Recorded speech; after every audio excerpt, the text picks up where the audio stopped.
Hey guys, tonight we begin a journey you probably didn't plan for. You're not royalty, a knight, or even a baker. Nope, you're something much more aromatic. You're a gong farmer. And no, that's not a medieval brass instrument enthusiast. It means you clean out cesspits. You deal with everything the rest of society flushes, or rather doesn't, because flushing hasn't been invented yet. You're about to descend into the rank, sticky underbelly of medieval England, where your job is not only necessary, but unspeakably awful. Forget plagues and sword fights. This right here is how you'd probably meet your end, through a mix of fumes, filth, and fainting into something unspeakable. So before you get comfortable, take a moment to like the video and subscribe, but only if you genuinely enjoy what I do here. And let me know in the comments where you're tuning in from and what time it is for you. It's always fascinating to see who's joining us from around the world. Now, dim the lights, maybe turn on a fan for that soft background hum, and let's ease into tonight's journey together. It begins predictably at night. That's when your shift starts, just after sunset, while respectable folks settle into their warm beds and the streets above begin to quiet down. You, however, shuffle out of your cottage, wool cloak pulled tight, boots already crusted with something unfortunate from last night. You smell like you already started work, which, in fairness, you probably never really stopped. Gong farmers work in darkness, partly because it's easier to carry out the job unnoticed, and partly because the contents of a cesspit are best not seen in daylight. There's something merciful about moonlight, muting the full horror of it all. You step into your cart, a humble, creaky wooden beast hitched to your most faithful coworker, a donkey who's seen things. His eyes are distant, his tail twitchy, and he smells better than you, which is saying something. You clatter down cobblestone streets, passing shuttered windows and silent doorways until you reach your destination, a row of tenements whose privy pits haven't been emptied in years, maybe decades. A hush hangs in the air, not reverence, just dread. Your tools are simple but reliable: a long-handled scoop, a reinforced bucket, a rope pulley, and a thick cloth tied around your face like it's going to make any difference. Spoiler, it won't. The cloth is more of a psychological barrier, like holding up a wet napkin in a hurricane of human waste. And yet, this is your livelihood, your niche, your cursed, stinking niche. You kneel at the edge of the privy. The wooden cover creaks as you lift it, releasing a breath of foul air that hits your face like a punch wearing wet socks. Your donkey snorts. He's right to judge. Here's the thing: privies in medieval England weren't small. Some were 2, even 3 meters deep. A bubbling stew of waste, straw, rainwater, and things no one has names for anymore. You've got to get in. Not all the way, unless you're incredibly unlucky, but far enough to scoop, haul, and maybe find a lost ring or tooth along the way. Historians still argue whether cesspits were intentionally built deeper for longer use, or just a result of city officials never showing up. Either way, what you're facing tonight is a full-grown latrine with a grudge. You lower your lantern, and the pit flickers back with glistening hostility. The surface moves slightly. You tell yourself it's wind. It isn't. You anchor the rope, tie it around your waist just in case, and begin your descent. The walls are damp. The smell is not just an odor, it's an entity. It wraps around your head, crawls up your nose, settles behind your eyes. It's not something you smell, It's something you become. Your boot touches the bottom, or what passes for it. It squelches. Everything squelches.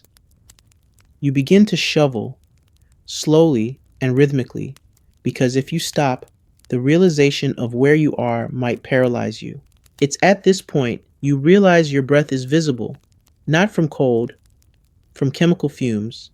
Your job is a balance between endurance and lung capacity.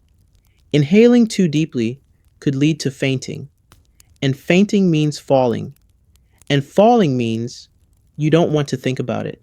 Occasionally, your bucket hits something solid, a brick, a bone, a. No, don't investigate. Just scoop, lift, dump into the cart. Repeat. Repeat until your muscles scream, your eyes water, and the nausea becomes background noise. You think of quitting, but what else would you do? You're not allowed in most shops. People avoid eye contact. You are the personification of everything they wish to flush away. You're necessary, but unwanted. Seen but never acknowledged, except by children who yell Stinky Tom as you pass, or housewives who toss scraps just short of your boots. And yet, strangely, there's a sense of purpose.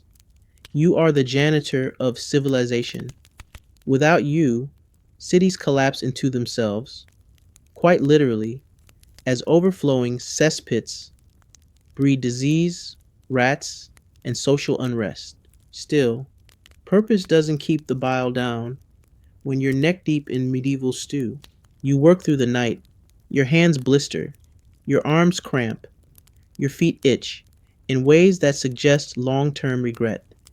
The donkey waits patiently, as if aware this is his burden too. As dawn creeps in, you finish the last scoop, replace the lid, and haul the final buckets onto your cart. The pits are cleaner, marginally. Your soul? A little dimmer. You begin your slow ride back through the awakening town.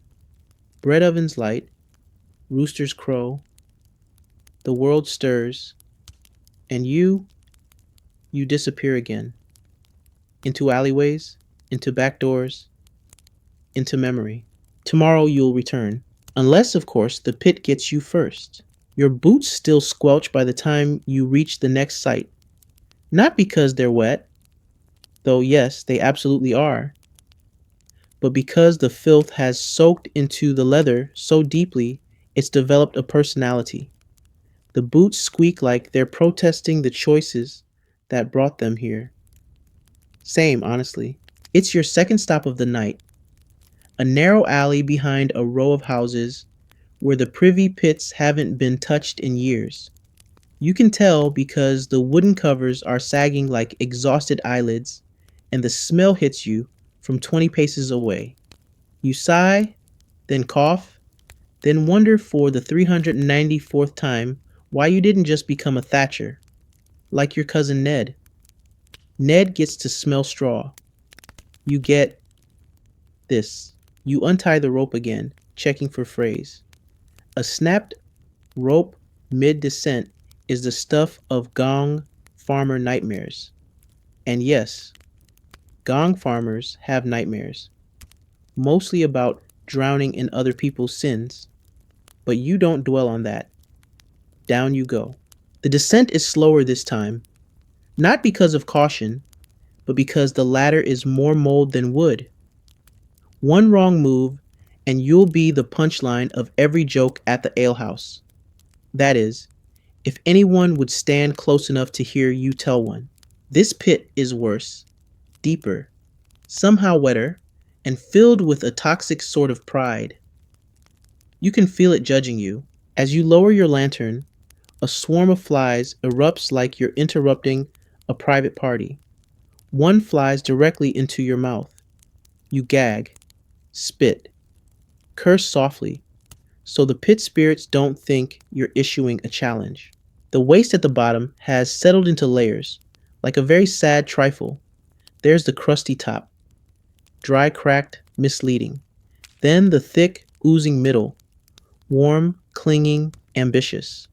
And finally, the bottom sludge, dark, silent, and probably alive. Historians still argue whether cesspits ever truly cleaned or just rotated horror through geological epochs. You have no opinion. You're too busy not vomiting. You start scooping again. The rhythm is familiar now. Scoop, lift, dump. The bucket rises through the stink heavy air, creaking on its rope like it's had enough.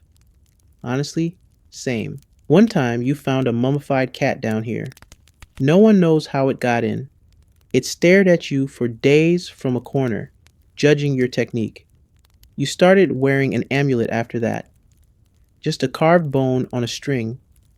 Doesn't do anything, but it gives you someone to talk to. Then, your shovel hits something solid. A thud, not like stone, more like wood. You shift your weight, lean in closer, and there it is. A lid. A second lid. Beneath the waist. Your skin crawls. Some cesspits are deeper than they should be. Some hide things. Things people wanted very badly to disappear. A dagger once. A human tooth with a silver inlay. A whole chicken, feathered and judging. What's under this lid? You don't want to know. So, you don't check. You keep scooping. You get into a rhythm. You hum a little, quietly, because singing in the pit is bad luck. The pit doesn't like music. That's what old Rufus said, back when he still had most of his hearing. He lost it after falling into a fermenting drain and screaming for 6 hours straight. He was never quite right after that. Talked to rats. Claimed one named Ethel gave him relationship advice. You finish the job. Just barely. Your arms are jelly, your knees ache, and there's a fine crust forming on your cheeks that used to be something you could name. You climb out, bucket by bucket, and pour it all into the rear cart bin, affectionately called the churn. The churn is your pride, your curse, your mobile embarrassment. It's a wooden tub mounted on rickety wheels, reinforced with iron straps and the silent prayers of 3 generations of Gong farmers. It leaks a little. Okay, it leaks a lot, but it hasn't collapsed yet. And in this line of work, hasn't collapsed yet is basically a rave review. You start hauling it toward the edge of town. That's where the dumping ground is. The official one, not the accidentally over the neighbor's fence kind. Every town has one, a field where human waste is left to dry into something you can technically call fertilizer. Night soil, they call it. A polite term. Too polite, honestly. You dump your churn under the moonlight, watching it spread into the earth like it's claiming territory. The steam rises in ghostly tendrils. You pretend you don't hear it hiss. You wipe your brow with a sleeve that makes things worse. You're not just covered in filth, you are filth. You've absorbed it. You smell like the concept of regret. You once walked past a group of monks and they crossed themselves twice. You remember once, long ago, before the pits, you had dreams, not big ones, just small ones. A bakery, maybe, a warm hearth, a life that didn't involve daily confrontations with other people's decisions. But the plague took your father, the taxes took your home. The pits? The pits took what was left. You sigh, climb back on your cart. The donkey blinks at you, as if to say, at least you didn't fall in today. Fair. And back you go, through sleeping streets, past the church where no one invites you in, past the square where markets bustle by day, past people who pretend you're a ghost come morning. But you're not a ghost. You're just someone who scrubs the bottom so the top can keep shining. And that apparently is enough. You make it home just before the sky turns lavender. That soft, sleepy hour when even roosters aren't sure if they should be awake yet.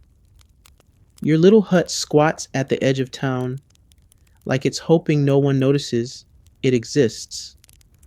That's fitting. You feel the same way. The door creaks when you open it. Of course it does. Everything you own is just a little bit damp, a little bit broken, and deeply, tragically flammable if it weren't too wet to burn. Your bed, if we're being generous with the term, is a lumpy sack of straw that smells like foot, mildew, and dreams deferred. You flop onto it, boots and all, because let's be honest, removing your boots at this point would be a public health hazard. You lie there, staring at the ceiling. The rafters are cobwebbed. One has a leak that drips rhythmically in winter, like the world's saddest metronome. You once tried to fix it. The ceiling disagreed. Now you let it drip. You should be sleeping. You want to be sleeping. But the smell, it's you. It's inside you. No amount of scrubbing can change that. You tried once, scrubbed yourself raw with sand and vinegar, smelled like a salad, cried like a baby, still stank. Your skin just accepted its fate and sealed the funk in like medieval Tupperware. You remember a priest once said, that smells cling to sin, which makes you wonder, whose sin are you carrying? Because you're pretty sure you didn't personally create all that substance, but here you are, living in it, daily. You drift into a light sleep, not restful, never restful. You dream of falling into endless pits, of losing your rope, of being swallowed by the earth itself, and always, always, you wake up right before impact, heart racing, lungs full of imaginary stench. Because that's the thing about the smell. It haunts you. It's in your clothes, your hair, the corners of your home. You've tried everything. Soap made from ash and lard, herbs crushed into paste. A kind woman once gave you lavender to hang near your bed. It lasted 3 nights before it gave up and wilted like a disappointed grandmother. You sometimes wonder if you'll ever smell clean again. If you'd even recognize what that means. People assume you get used to it. That's the joke, right? You must be nose blind by now. And yes, to a degree your brain has filed certain horrors under ignore unless it's on fire. But there's a difference between not noticing and being haunted. Because the smell isn't just a scent, it's a warning. It's a signal to others. This person has touched the abyss. And they know. They know you have. They can tell. That's why they pull their children closer when you pass. Why vendors go quiet when you approach their stall. Why you haven't had a conversation that lasted more than 2 polite words in, well, a while. Even your donkey smells better than you. And that's saying something, because he once fell into a compost pit and rolled in it like he was auditioning for a job you already had. You do try sometimes. You wash in the stream outside town. Not often. Cold water doesn't forgive, but enough. You rinse your hands, scrub your arms, swirl your clothes in the current, and pretend the stains swirling downstream aren't actual violations of nature. Once, a nobleman's daughter passed by while you were mid-wash. She didn't scream, just wrinkled her nose and looked away. That was somehow worse. And yet, strangely, you've come to expect it. The alienation, you and the smell, you're a package deal now. Like a traveling act no one invited, but everyone remembers. You've even tried masking it. Perfumed vinegar, crushed mint, a pouch of dried rose petals tucked into your shirt. That one made things worse. Smelled like a corpse at a garden party. Historians still argue whether Gong farmers had designated uniforms or just wore the same threadbare tunics until they disintegrated in protest. You're here to confirm it's the latter. You own three shirts. One's for work, one's for not quite work, and the third is what you wrap around your face when the fumes make you see stars. Sometimes you envy the pigs. They wallow freely, unashamed.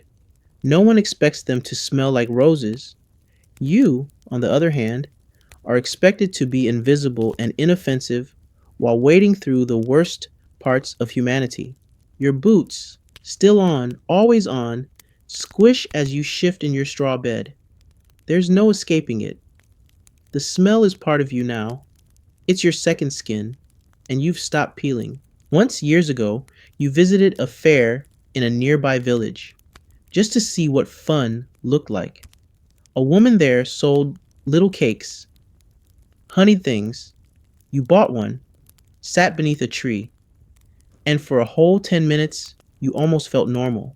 Then someone downwind caught a whiff and muttered, "The Gong farmer's here." You hadn't spoken, hadn't stood up, but you were found out all the same. You left the fair before finishing the cake, gave it to a stray dog. It sniffed it, then sniffed you, then walked away. That was the day you realized being a gong farmer isn't just about cleaning cesspits, it's about carrying them with you, even when you're not working. It's not a shift, it's a sentence. The tools of your trade sit in a heap by the door. They're not locked up. No one would steal them. If someone broke into your hut, they'd probably leave extra soap out of pity. You keep them oiled as best you can. Shovel blade chipped but sturdy. Scoop carved from old ashwood, darkened with time, and worse. Your buckets are patched with iron bands and desperation. And then there's your rope, frayed, knotted, clinging to life like you are most nights. You run your fingers along it sometimes. A quiet moment of gratitude. It's the only thing between you and full immersion. Every tool has a story. That long-handled ladle saved you from sinking into a pit last summer when the ground gave way beneath your foot. The shovel, once doubled as a defensive weapon when a pack of dogs decided your cart smelled too much like food. They weren't wrong.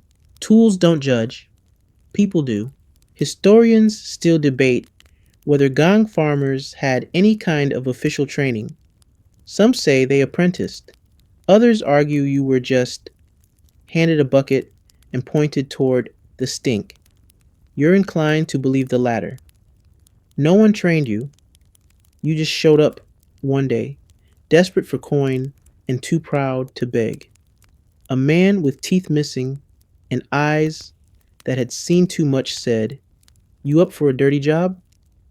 And you, brilliant and young and stupid, said yes. Your first night, you vomited 7 times. On the 7th, you slipped, fell, and blacked out for 10 minutes. When you woke up, the smell was in your mouth. You didn't eat for 2 days. The older workers laughed, said it was breaking in. Now you're the one doing the laughing, softly, bitterly, as you strap your tools to the cart each night. The smell doesn't go away, but you've learned how to work around it. You tie mint under your nose sometimes. Other nights, you breathe through your mouth and pray nothing enters. One of your favorite tools isn't for scooping at all. It's a hooked pole used to dislodge mysteries stuck to the walls of older pits. Sometimes they hiss. Once, something wriggled and hissed back. You still don't talk about that night. Then there's the rake, used for spreading waste evenly in the dumping fields.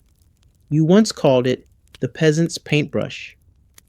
No one laughed, but it made you feel briefly artistic.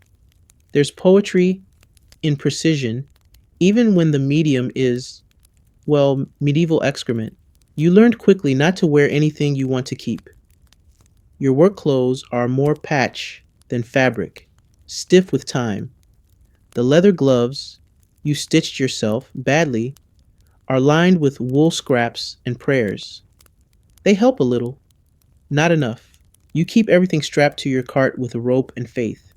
If anything falls off during your rounds, you're not going back for it. That's a sacred rule. What falls into the pit stays in the pit, including dignity. Your donkey is the only one who never questions your gear. He walks with the resigned patience of a creature who knows his role in the cosmic tragedy. You named him Simon. He seems like a Simon, loyal, stubborn, and oddly expressive for someone who never says a word. Simon once dragged your churn uphill through a thunderstorm. You slipped twice. He didn't. You've loved him since. A quiet, unspoken bond formed from shared misery and shared sense. He's your coworker, your friend, your therapist, sort of. The churn itself, the giant waste barrel mounted behind the cart, is both marvel and menace. It leaks, sure, but only on the left side now. You've lined the inside with pitch and broken tiles to slow the seep. It still makes a sloshing sound as you move, like soup from hell. People hear you coming before they see you, which is for the best. You've thought about upgrading the equipment, maybe building a lid for the churn, but lids trap pressure, and trap pressure in this business is an invitation to explosion. You've seen it happen. Once, a rival Gong farmer's churn blew during Lent procession. The priest was not amused. No one talked to that farmer again. Not because he died, he didn't, but because how do you come back socially from that? Your tools are simple, but they're yours. They've saved your life more times than you care to count. They've given you purpose, if not pride. And despite everything, the rust, the rot, the permanent grime under your nails, you take care of them. Not because anyone expects it, but because if they break, it's your neck on the line. Literally. You spend part of each day repairing, polishing, tying knots. You sharpen the blades, re-wax the handles. It's oddly meditative. The rhythm of maintenance. The illusion of control. In a world where everything stinks, breaks, or leaves, you and your tools remain. You might not have much, but you have your bucket. And sometimes, when you're standing alone at the edge of another bottomless privy, it's the only thing between you and a very squishy eternity. You're ankle deep in it before your eyes even adjust to the dark. That's how an average night begins. By average, of course, we mean soul-crushingly foul, damp, in ways that defy physics, and filled with the kind of surprises that make you question both your life and the digestive habits of your fellow man. You've been assigned a pit behind the old alehouse, a busy one. Lots of traffic, lots of mead, not a lot of vegetables. You've come here before. The smells are familiar, like visiting an old, terrible friend who only remembers your birthday so they can throw something at you. You prod the lid open with your shovel because using your hands is a rookie mistake, and the scent hits you like a handshake from Hades, not a slap. No, it's too personal for that. This smell knows you, has shared dreams with you, might even owe you money. The pit groans as the air shifts. Not metaphorically, it actually groans. Some combination of gas, echo, and psychological damage makes it sound alive. You try not to anthropomorphize the cesspits, but after a while, they all feel like they've developed personalities. This one, passive aggressive, with a strong hint of spite. You lower the bucket. The rope creaks. Scoop, lift, dump, repeat. You do this in a daze, your body moving like a puppet made of straw and regret. The torch above you flickers, casting odd shadows against the slime-slick walls. The noises from below are complex. Gurgles, pops, tiny sloshes that suggest movement. You whisper, mostly to yourself, partly to whatever eldritch soup might be down there. Stay put. I'm just here to clean. One time, you swear the pit answered. Your average night isn't defined by drama, it's defined by monotony, by the sheer relentless sameness of filth. It gets into your fingers, your ears, under your toenails. And the worst part, you start to learn things. Things no human should know. You learn what bad cheese smells like after 3 months in human waste. You learn that some people eat eels, a lot of eels. You learn that fermented cabbage is eternal and possibly sentient. Historians still argue whether Gong farmers developed immunity to certain diseases or if they just dropped dead younger and no one kept track. You'd believe either. Your stomach, while impressively resilient, has its limits. Every now and then, something in the pit sends you retching into a gutter, eyes watering, mouth foaming, like a disgruntled alewife. You once found a pig skull in a cesspit with a spoon inside it. You don't want to know why. Your routine involves scouting the pit first, checking for weak walls, gas buildup, or signs of previous collapses. You tap the edges with your shovel. Listen for hollows. One wrong step, and it's not just a bad night, it's your last night. You know of at least 3 Gong farmers who disappeared mid-shift. One of them was probably just smart enough to walk away. The other two? Well, you didn't check the pit too closely. Safety isn't a word people associate with your job or with you. You're seen as expendable, replaceable, unnecessary evil. The city needs you, but it doesn't want to acknowledge that.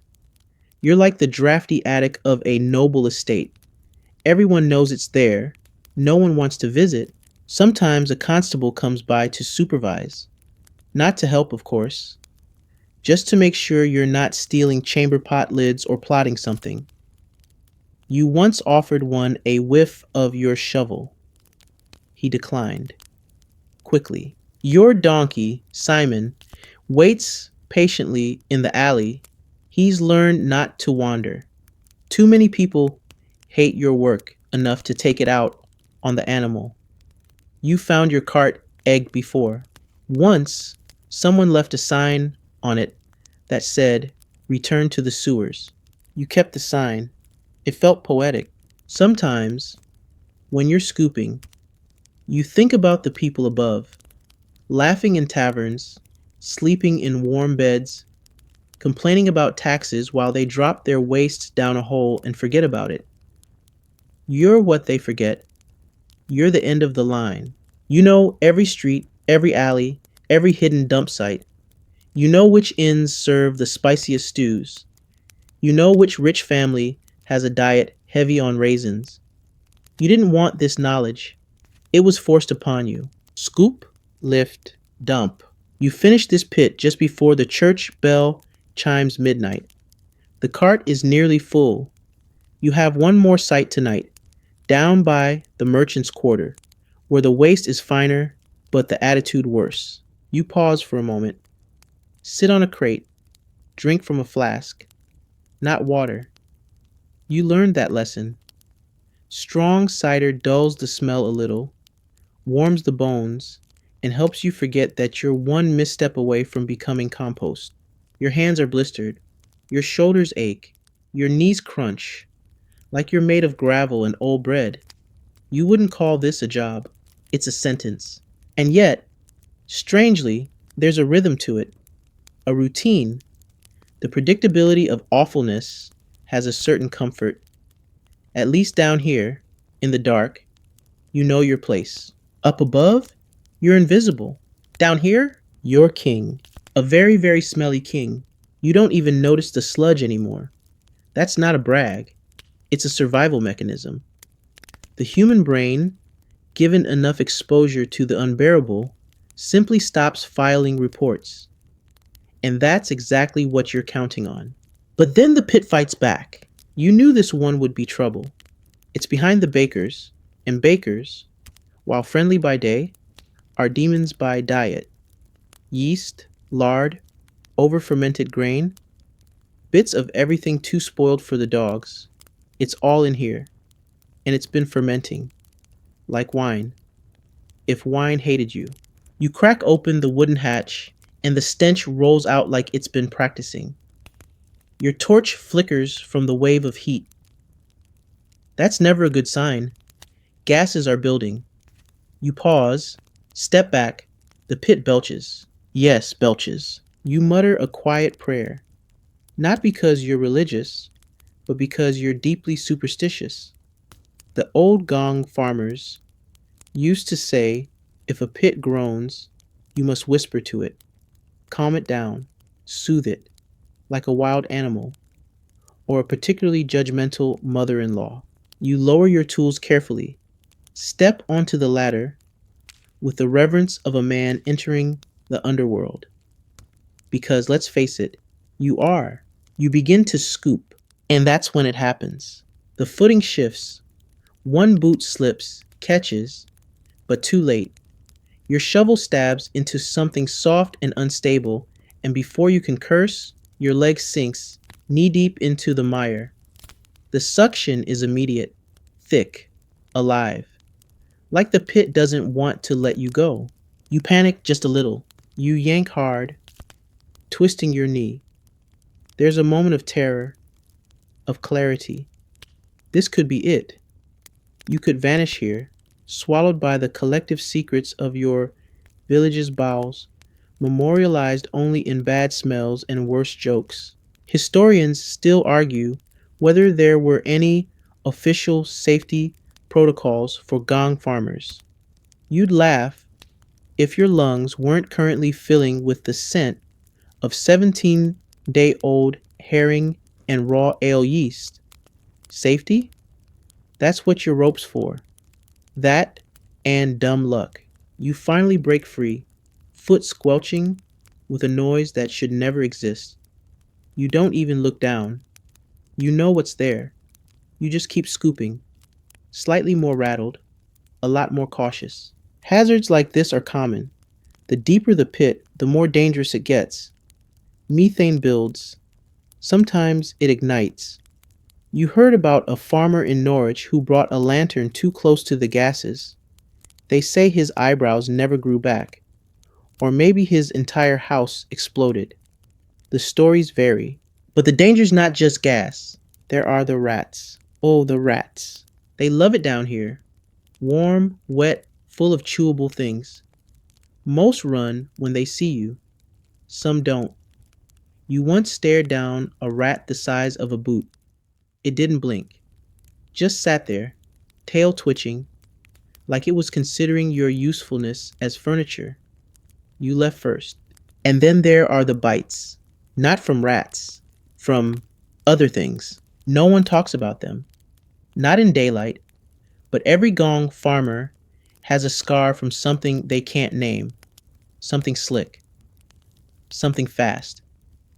Something that lives in the quiet corners of the pit, just beneath the scum, and only comes out when it smells sweat and fear. You carry a small knife, not for protection, because honestly, what's it going to do against that? But for comfort, like a child's blanket. If the pit takes you, you'll at least wave the blade around dramatically first. Maybe go out with a little flair. Infections are another constant. Your skin itches year-round. Sometimes it cracks. You've had boils, sores, things that weep pus like it's a full-time job. You wrap them in cloth and keep going. What else can you do? You knew a man who lost 3 toes to trench rot. Couldn't afford to stop working. So he hobbled to the pits. Each night, wrapped his foot in cabbage leaves and cursed the heavens with every step. Said it kept the spirits away. Also said the cabbage smelled better than his socks. You're not sure if that was a joke. Cuts are the worst. A simple scrape, when mixed with pit water, becomes a gamble. Fever, swelling, visions of talking pigs. Take your pick. You've survived so far, but every scratch is a roll of the dice. And then there's the fall risk. Every ladder is suspect, every footing a negotiation. You climb with your core clenched, like you're preparing to meet your ancestors. And maybe you are. Some pits are so deep they feel bottomless. You once dropped a stone and never heard it land. Sometimes, when you're working alone, you hear things, splashes, breathing, whispered voices. You tell yourself it's just the wind, or rats, or echoes. But part of you knows better.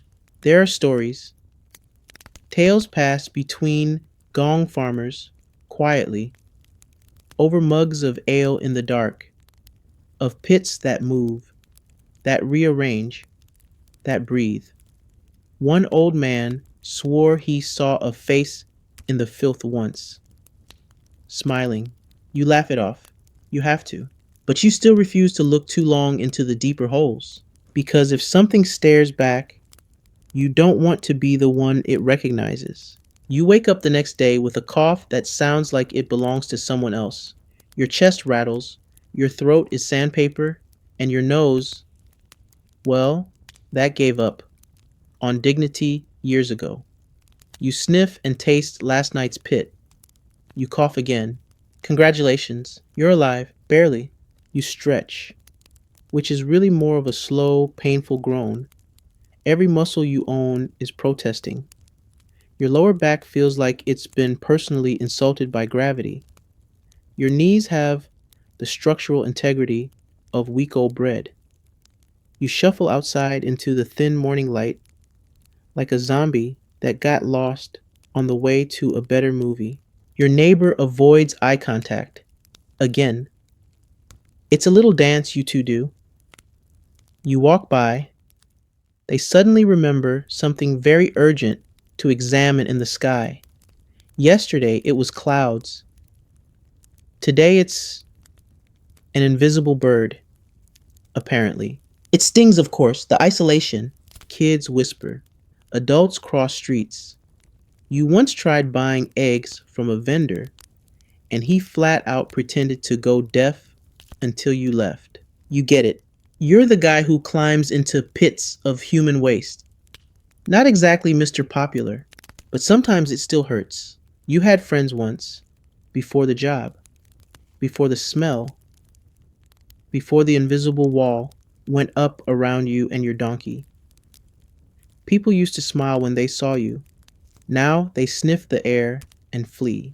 The funny thing is, they all need you. Their lives depend on you. If gong farmers stopped working for even a week, the town would drown in its own filth. Plague would sweep in. Rats would march. Civilization would go soggy. But none of that matters when you walk by. You're not a savior. You're a smell, a bad omen with a shovel. Historians still argue whether gong farmers were officially reviled or just tolerated.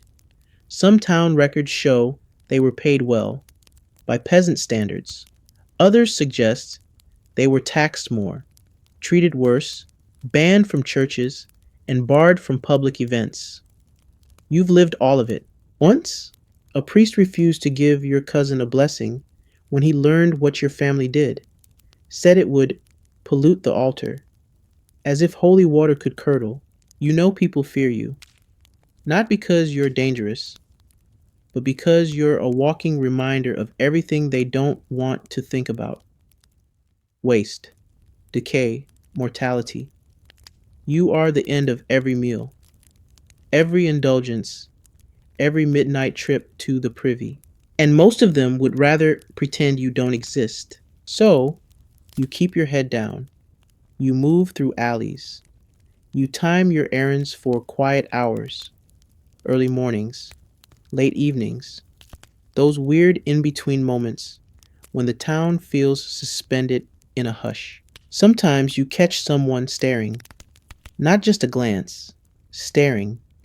Their nose wrinkles, their brow furrows. You see the thought cross their face. What kind of life is that? And you want to answer, to say something clever, something sharp, but instead you nod and they look away. Because the truth is, they don't want to know. They want the waste gone, the streets clean, their lives uninterrupted. And they want it done by someone who vanishes before breakfast. You're not just invisible, you're deliberately unseen. You once tried to join the Midsummer Festival just to watch. You stood at the back, didn't even wear your work clothes. You even dabbed your neck with lavender water. But the wind shifted. Someone caught a whiff. The crowd parted around you like you were carrying plague in your pocket. A woman muttered, "That's the Gong farmer," like it was a curse. A child pointed. You smiled at him. He cried. You left before the maypole dancing started. You don't go to festivals anymore. Your home is outside the village proper, the kind of place people accidentally forget to mention when drawing maps. No one visits, not even by mistake. You've made it cozy in your own way. A chair by the fire, some dried herbs on the beams, a patch of garden with onions that refuse to grow straight. But the silence can be loud. So you talk to Simon. He listens. He blinks at the right times. Sometimes he even sighs with you, and you swear he understands. At least he doesn't flinch when you walk by. You remember a time when you used to dream about being someone else. Not rich, not foolish enough for that, just respected. A cobbler, maybe, or a miller. Someone whose clothes didn't need soaking in vinegar just to be allowed indoors.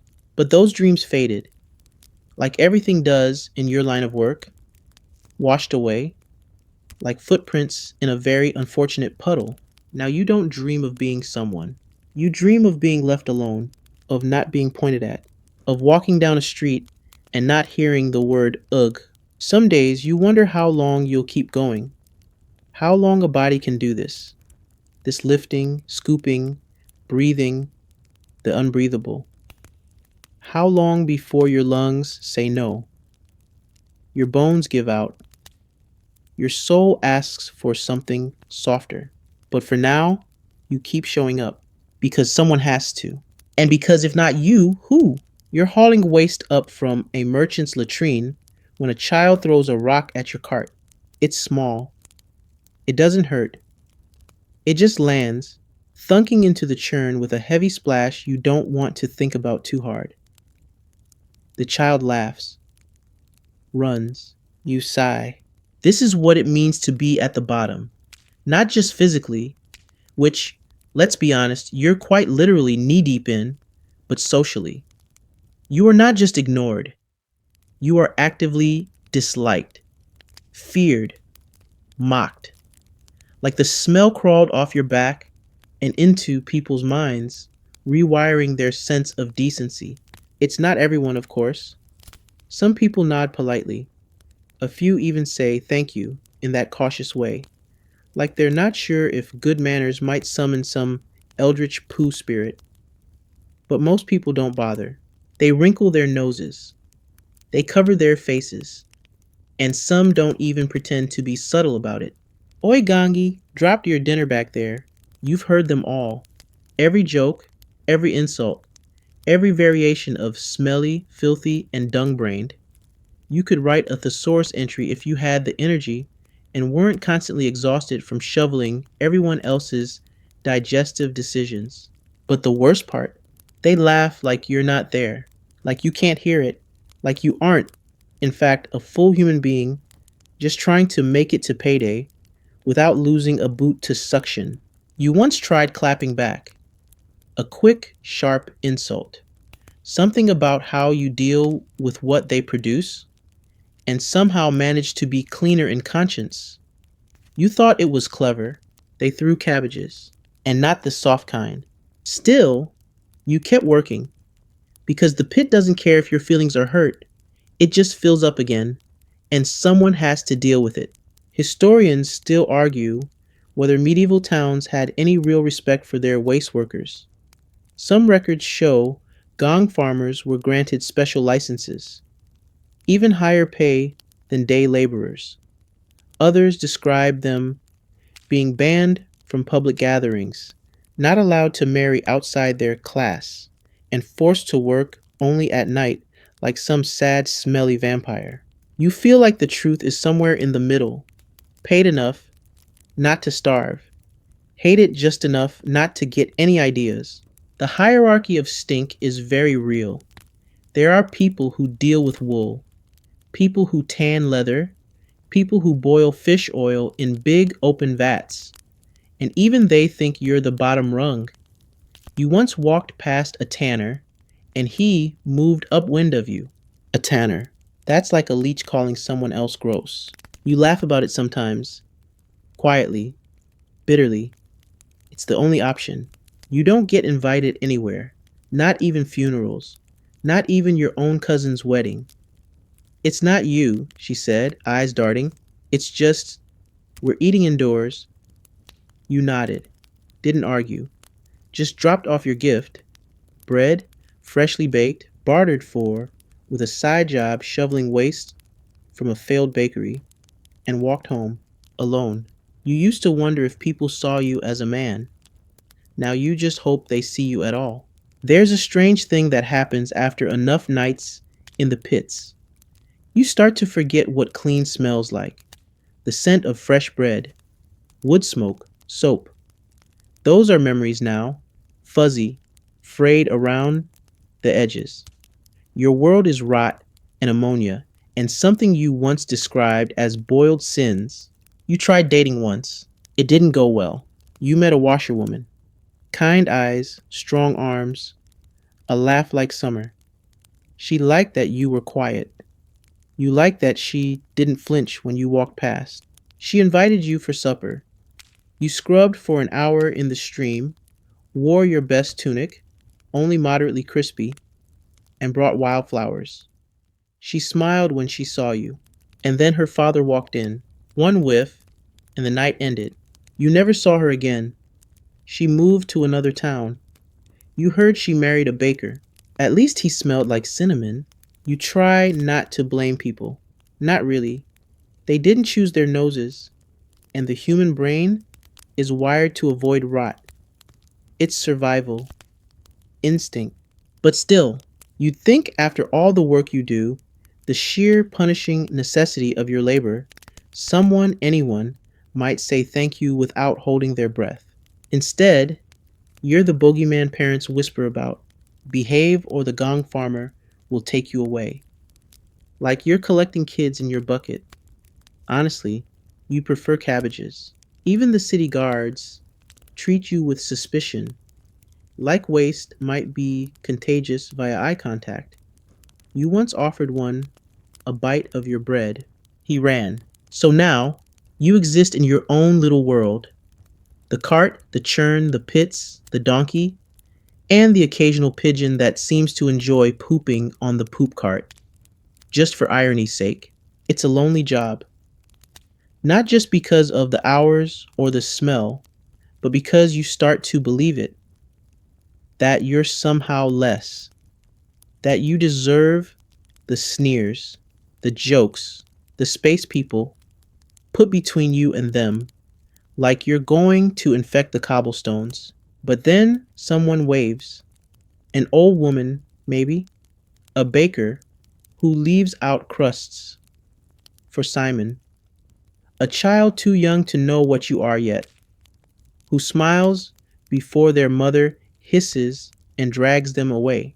And for a moment you remember, you're not waste. You're the one who carries it away. You count your wages by candlelight, 7 copper pennies. You turn them over in your palm, like maybe one will surprise you by being silver. No such luck. They're bent, dull, sticky in a way you don't want to examine too closely. 7 pennies for a week of pits, gas, burns, bites, and social exile. You chuckle. It's not a happy sound. This is the cursed part of the job no one thinks about.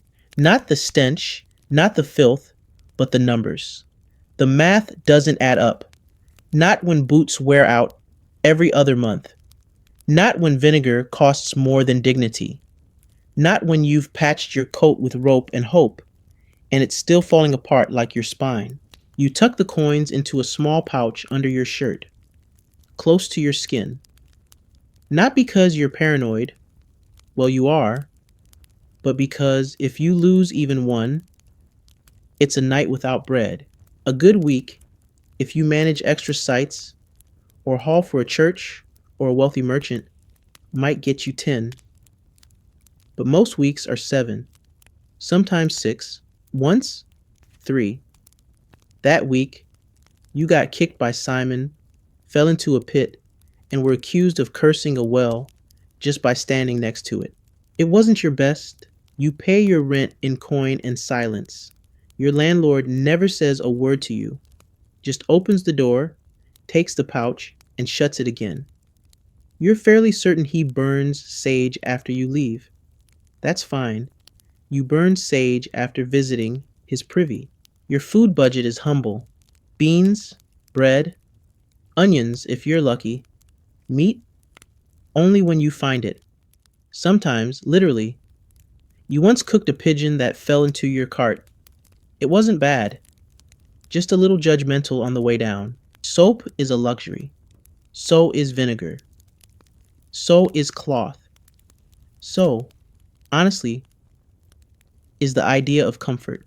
You once bought a pair of wool socks, brand new. You wore them one night, proudly, under your patched boots. They were never the same. Historians still argue whether Gong, farmers, were paid well relative to their peers, or if their wages were just hazard pay in disguise. The records are fuzzy. Some places offered bonuses during plague season. Others offered nothing but a warning. Don't die in the pit. It's bad for morale. You take either, really. Your work isn't hourly. It's done when it's done. That means hauling until your arms give out, scooping until the pit's bottom winks back at you, climbing ladders with blistered palms and a prayer in your teeth. And then there's the fine. Oh, yes, the fine. If you spill your load, if your cart leaks in the wrong place, if your bucket tips outside the designated dumping ground, if someone thinks you made a mess, you get fined. 2 pennies, 3 if they're in a bad mood. Once, you got fined 5 for offensive aroma. You weren't even working. You were just standing near the bakery, hoping to catch a whiff of something that didn't make your eyes water. It's almost funny. In a deeply not funny way, you are penalized for the very thing you were hired to endure. It's like paying a fish because it swims, then taxing it for being wet. You'd laugh again, but your ribs hurt. Still, you manage, barely. You patch your clothes with twine and bits of burlap. You line your boots with straw when the soles give out. You sharpen your tools with a river stone and the kind of focus usually reserved for monks and madmen. You ration, you hoard, you stretch, you do not waste, except, of course, for a living. Every so often, someone new tries the job. A desperate young man, a widow's son, a former soldier, too broken to hold a sword, but strong enough to hold a shovel. They last a night, maybe 2. They come in with swagger, a cloth over their nose, maybe even a joke or 2. By dawn, they're pale, shaky, silent. Their eyes have seen things. Their souls smell like pit water. Most never return. You don't blame them. You just tighten your grip on the rope and lower the next bucket. The thing is, the job doesn't just steal your time, it steals your future. There's no promotion, no advancement. You're not going to be head Gong farmer or manager of sewage logistics. You're just you, younger, then older, then slower, then gone. You save what you can. A few coins under a floorboard, a secondhand mug, a blanket that doesn't smell like betrayal. You dream of buying a small cart just for yourself. Maybe with a roof, maybe with a lock, maybe with a seat that doesn't creak like it's judging you. But those are dreams, and dreams are expensive. So you keep working, because that's the real curse of it all. Not the filth, not the stink, not even the loneliness. It's the math. It never adds up. And you're too tired to count any longer. There's no sunrise for you, only the slow fade of stars as your shift stumbles to its end. You've been awake all night, hunched over ropes and rakes, shoveling regret into buckets and praying the churn doesn't burst on the ride home. The sky shifts from black to blue, and the world above you begins to stretch and blink. Bakers light ovens, merchants lift shutters, and you disappear again. You shuffle through alleys like a shadow that smells suspiciously bad. You know these back ways better than most know their prayers. You avoid crowds, avoid eye contact, avoid stepping in things even you don't recognize. Your legs ache. Not, oh, I walked too far, ache. No, it's the kind of ache that has opinions. That's plotting revenge. Your knees grind like an old millstone. Your shoulders feel like someone hit them with bricks and left the bricks in, and your boots. They make that sad, defeated slosh with every step. Left, squish, right, regret. You reach your shack as the town starts to breathe. People step into the day, fresh faced and oblivious. Kids chase chickens. Women air out linens. No one notices the Gong farmer retreating into the gloom, except maybe the cat that lives under your porch. You call her Queenie. She judges you, but without malice. Inside, it's dim and still. A small square room with a straw bed, a crooked table, a cup with a chipped rim, and a tin basin you use more often for soaking blisters than washing. You don't eat first, you sleep. Sleep isn't rest. It's more of a ceasefire. You lie there staring at the ceiling, trying not to breathe through your nose, trying to convince your bones to uncurl. You hear Simon outside stamping his feet. He'll rest soon, too. He deserves it more than most people you know. But even as your eyes close, even as your body starts to loosen, your brain keeps buzzing because the night shift never really ends. You dream in pit water, in ladders and ropes and buckets that never fill. You wake up with a jolt, the scent of ammonia still clinging to your tongue. You sit up, slowly, because fast isn't an option anymore. You splash water on your face, hoping it helps. It doesn't. The midday sun filters through the cracks in the wall. Your hut heats up like a stale oven. Sweat collects before you've even stood. There's no breeze, no comfort, just the smell of old work and older disappointment. You decide to step outside, just to breathe something that might resemble air. The stream nearby glimmers dully. You walk toward it, careful to avoid the patch of earth that collapsed last week when your neighbor's chamber pot overflowed. At the water's edge, you crouch. Not to bathe, no point pretending, but to sit, to listen. Birds chirp, frogs ribbit. The occasional splash reminds you not to wade in too deep. You did once. That was a mistake. You bring out a cloth, one of your three. This one's patched with old lace from someone's discarded bonnet. You soak it in the stream and drape it around your neck. The coolness is a small kindness. So is the fact that no one's around to stare. You watch the water flow, and for a moment it feels almost normal, until a voice behind you says, "You stink." You turn, a boy, 10, 11, holding a stick like it's a sword, nose wrinkled like you personally offended his ancestors. You shrug. I know. He blinks. Clearly wasn't expecting that. Why do you do it? He asks, curiosity just barely outweighing his revulsion. You think for a moment, then say, because someone has to. He stares, then says, I'd never do it. You smile, but not kindly. Most people wouldn't. That's why it pays. He thinks about this. You can see the wheels turning. Then, Without a word, he runs off, stick swinging, future clean and free ahead of him. You sigh, return to your hut. The afternoon is for mending. Your gloves have torn again. You sit at your crooked table and stitch by candlelight. Even though the sun's still out, you prefer the gloom, less judgment. You patch the thumb with leather from an old pouch. You mutter to yourself as you work. Not words exactly, just sounds, rhythms, little grunts of frustration, little hums of acceptance. This is the part of the day no one sees, the invisible hours, the time between shifts when you try to feel like a person and not just a job wrapped in a stench. You light a fire, warm a chunk of onion bread. It's stale but edible. You chew slowly, savoring the crunch like it's a treat. For you, it is. Sometimes, you think about what life would be like if people saw you differently, if they looked past the grime, past the job, past the smell, if they saw the hands that blister, the spine that cracks, the heart that still beats, steady and stubborn.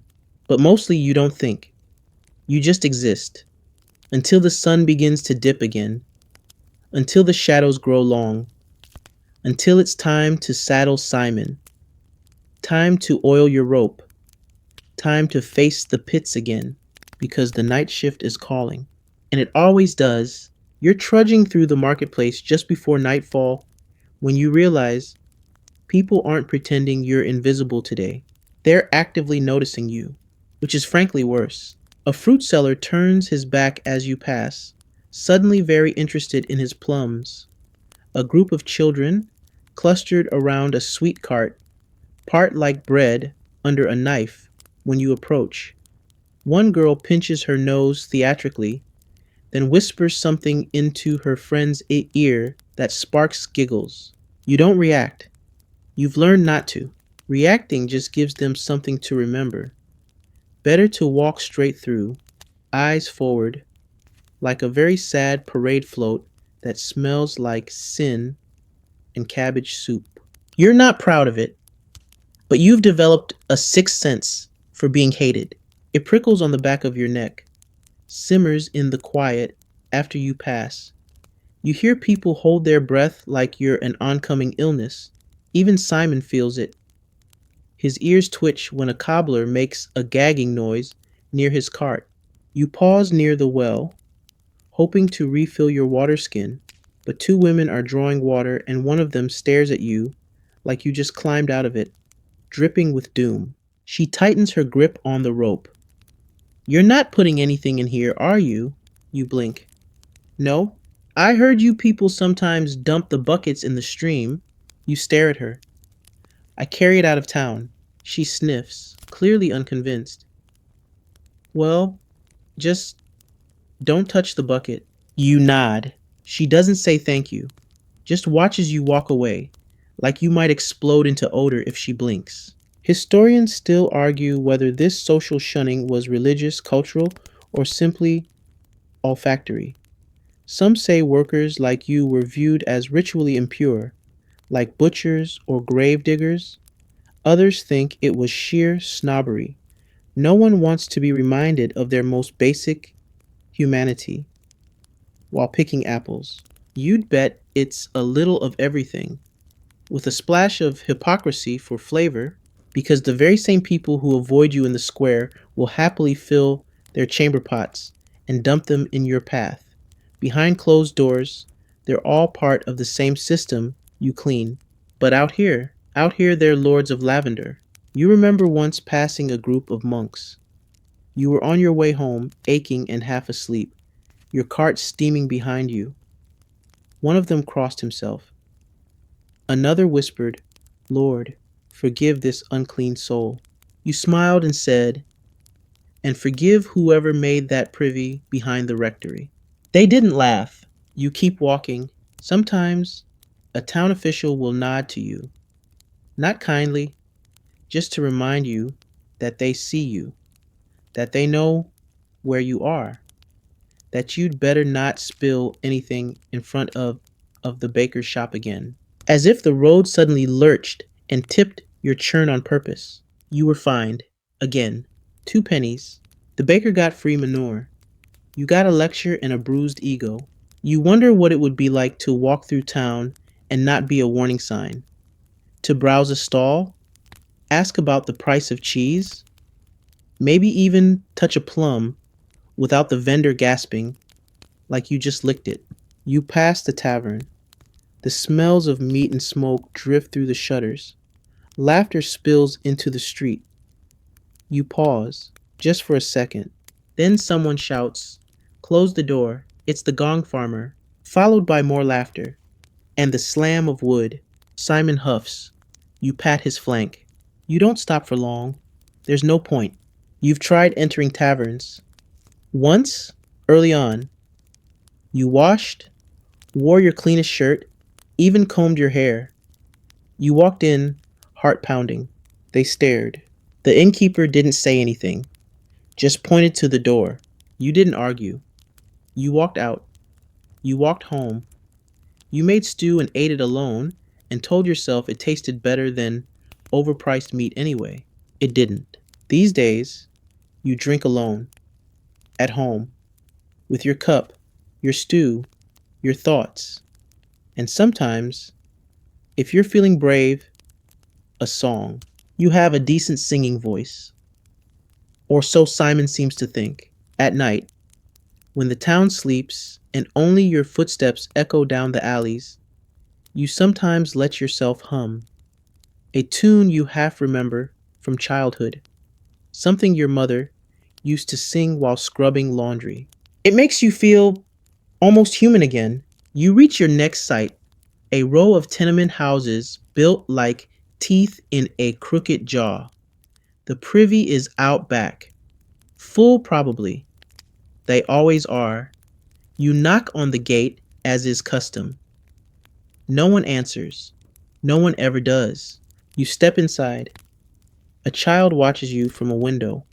Eyes wide, nose pressed to the glass. You wave. She doesn't wave back. You open the lid. Begin again. Because while the town scorns you by daylight, it still needs you by night.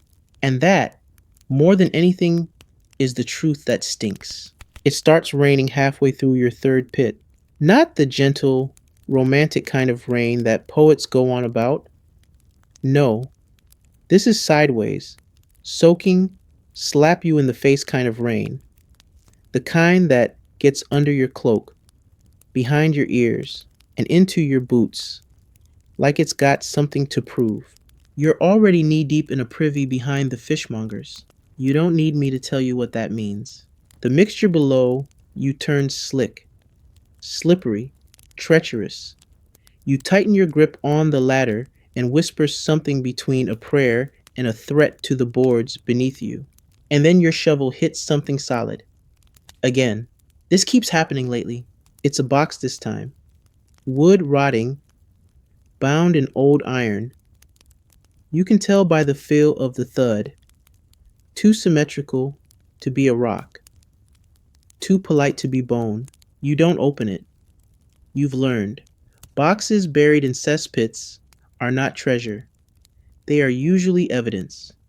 And you don't want to know what kind. Historians still debate how much illegal dumping went into medieval cesspits. Some say criminals tossed stolen goods to hide them. Others say people disposed of unwanted reminders of things gone wrong. There are stories, whispers. You've heard enough of them. You give the box a wide berth. Back above ground, the rain is relentless. You're soaked to the skin. Water drips off your nose. Your cart is gathering puddles of its own, each splash, suspiciously, rainbow-hued from whatever you last emptied into it. Simon looks at you with mild reproach. His ears are flat. You can practically hear him thinking, "I did not sign up for this." Neither did you, Simon. Neither did you.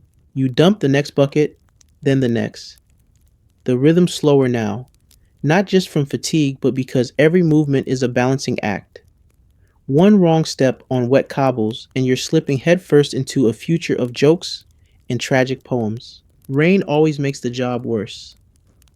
The pits are heavier, the waste flows where it shouldn't, your tools slip in your hands. You once lost a shovel down a flooded chute. You still hear the splash in your dreams. You've tried waterproofing, waxed cloaks, greased boots. Nothing lasts. The rain finds its way in. And then there's the smell. Rain doesn't wash the stench away, it wakes it up. Moisture stirs the pit's contents, releases long dormant horrors. You once described it as if mildew had feelings, and all of them were betrayal. Even your cloth mask is soaked through. It clings to your face, useless and mocking. Still, you keep going, because if you stop, everything piles up. If you stop, it floods. If you stop, the streets run brown. You know what that looks like. It happened once. The Great Backflow of 52, they called it. An entire block of town swamped because 3 pits went untouched after a farmer broke his leg and no one else showed up. The smell lingered for months. Rats feasted like kings. People fled.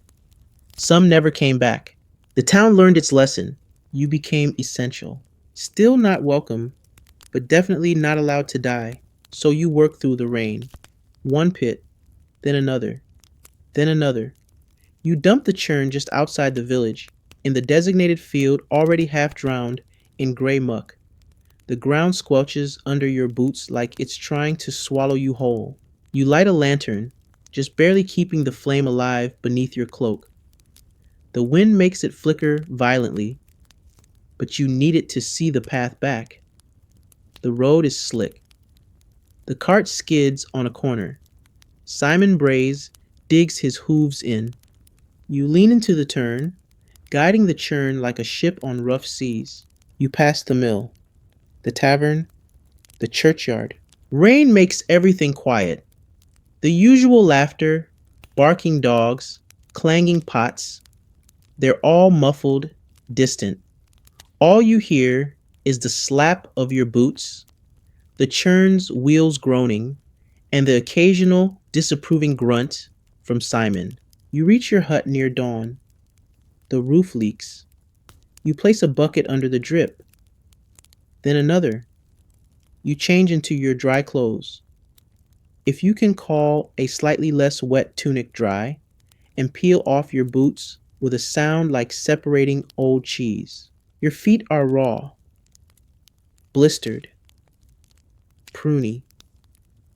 You massage them with vinegar and whisper gentle apologies. Dinner, no breakfast, is a bowl of beans and stale bread. You eat quickly before exhaustion takes you like a wave. And as you lie back in your straw bed, rain drumming on the roof, like a slow, sarcastic applause, you think to yourself, some nights are worse than others. This was one of them. You shouldn't be out in daylight, not just because your eyes squint against the brightness, like you're part vampire, but because the stairs are worse now, sharper, more direct. There's something about sunlight that removes the last traces of politeness from people. When you pass someone on the road at night, they pretend not to see you. In daylight, they make sure you know they see you, and that they wish they didn't. You're only here because the Lord Steward sent a runner to fetch you mid-sleep. Apparently, one of the manor's upper chamber privies is full, and the Lord wants it dealt with before his evening roast goose, preferably before he notices the smell rising through the floorboards. So here you are, pushing your cart down the wide main road at high noon. It's a road made for processions, not for churns sloshing with secrets. Nobles ride by on horses that shy away when they catch a whiff. A washerwoman pulls her linens back inside her stall as you pass. You're used to it. Doesn't mean it doesn't sting. The steward meets you at the back gate. He doesn't greet you, just points. It's the second floor drop chute. You'll need a ladder. You nod, tugging your hood lower. The sun makes everything smell stronger. The pit gases cook faster. The residue on your gloves practically sizzles. You can feel eyes watching from the upper windows as you unload your ladder and shovel. Aristocrats don't like to acknowledge you. You're the invisible gear in their carefully perfumed machine. But they really don't like being reminded that their luxury sits on a pile of last week's dinner. You carry your tools around to the side garden where the noble privy juts from the house like a fancy wooden blister. It's carved, painted, adorned with family crests, but it's still a hole in a box over a pit, and it reeks. You set your ladder carefully. Begin to climb. Halfway up, a child leans out a window and shouts, "Mummy, the poop man is climbing." You freeze. There's a flutter of curtains. A voice. "Don't point, dear." Another voice. "Don't look either." You keep climbing. At the top, you wedge the privy door open with a stick. The smell hits you like a betrayal. Someone's been using this quite generously. The pit below is swollen, bloated, angry. You can almost hear it gurgling in protest. You tie off your bucket, lower it in. Scoop, lift, dump. You do it quickly, efficiently. You've had practice.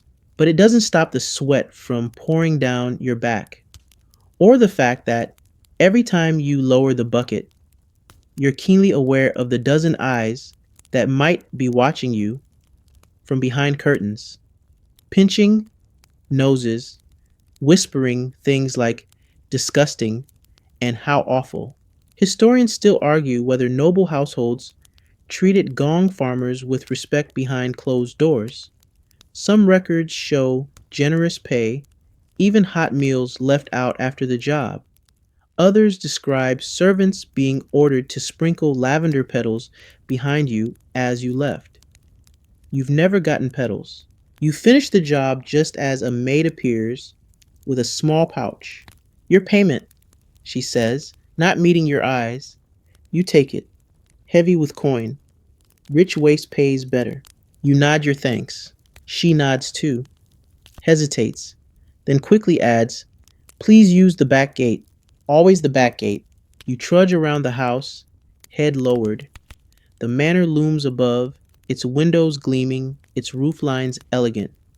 But you know what lies beneath? You've scraped it out. Your cart groans as you start back toward town. The sun is relentless. Your sweat mingles with older smells, forming a soup that even Simon snorts at. You stop briefly at a stream. Not to bathe. There's no time. Just to splash water on your face and let the cold bring your senses back. A boy nearby throws pebbles and eyes you warily. You nod. He doesn't nod back. By the time you reach town, people are out in full force. The market is alive with chatter, bells, and baked goods you can't afford. You pass through like a bad smell on the wind. Noticed, avoided, quickly forgotten. A man mutters, "Can't they come after dark?" A woman scoffs, "Have some decency." You want to say, "Decency doesn't clean your privies." But instead, you keep walking. Your hut greets you like an old friend with poor hygiene. You unhitch Simon, rub his ears. He's earned a rest. So have you. Inside, you count the coin. It's more than usual. Enough for soap, maybe even meat. You smile briefly. Then you smell your sleeve, and the smile fades, because in daylight everything is clearer, and you've never been more aware of who you are and who you aren't. The donkey is the only one who doesn't judge you. Simon is waiting near the door, ears twitching, his tail swishing with a sort of weary dignity.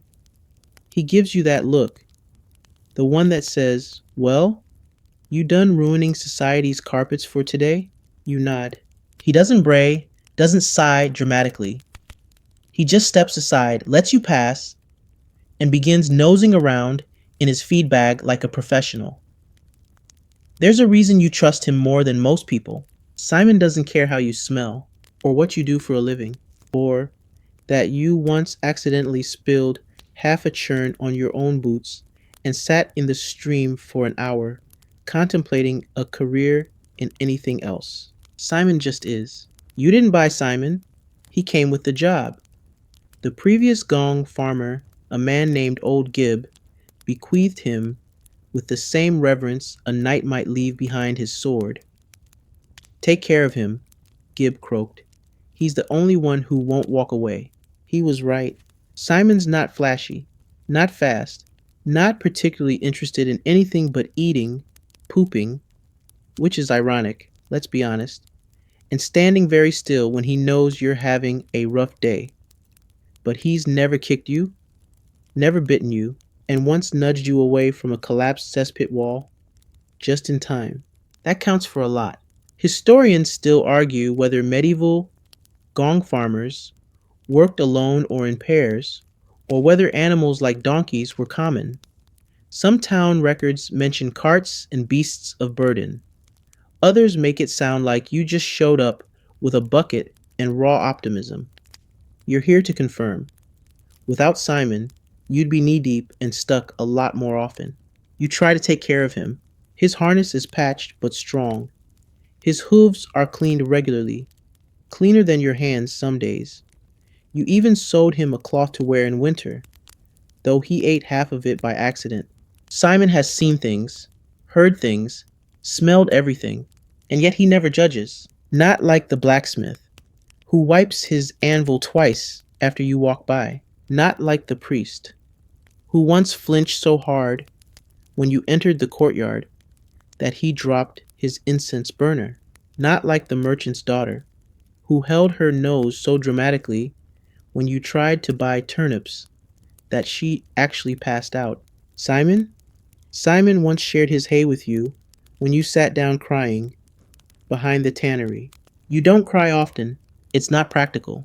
But that night, after a man dumped chamber pot slop onto your head while shouting, "Thanks for nothing," you sat with Simon for an hour and leaked a bit from the eyes. Not the churn, he didn't blink, just leaned against you, warm and solid and quietly judgmental in that donkey way that says, "Well, that was undignified. Want some hay?" And sometimes you do. You talk to him more than you talk to people. You tell him about your dreams, the real ones, like having a warm bed and clean socks, and the wild ones, like maybe someday running away to a quiet farm where no one cares what you used to smell like. He listens. You suspect, in some deep corner of your brain that's still clinging to whimsy, that he understands more than he lets on. Like earlier today, when you tripped in front of the guild hall and a group of apprentices laughed. Simon made a sound, a low, dismissive grunt, and stomped his hoof right at them. They stopped laughing. You gave him extra oats for that. You've tried once or twice to find someone else to talk to. A neighbor, a washerwoman, a traveling pot seller who didn't flinch immediately. But the truth is, people don't want to know the Gong farmer. They want the job done. They don't want to hear how many steps it takes to fill a churn, or what it's like when the pit breathes, or how the smell clings, how it follows you home, how even your dreams smell like vinegar and spoiled stew. But Simon never minds. He stands by your side while you oil your tools, carries the load without complaint, stops when you stop, walks when you walk. He's not just a donkey. He's your coworker, your therapist, your emotional support mule. And when you speak to him in the quiet hours of early evening, voice low, tired, maybe slurred with exhaustion, you know he's the only living creature who sees the whole of you, not the stink, not the job, just you. You once joked, after a particularly rough pit job, that if Simon could talk, he'd probably quit. He brayed so loudly, it echoed through 3 alleys. You're still not sure if that was a laugh or a warning. Either way, he's still here.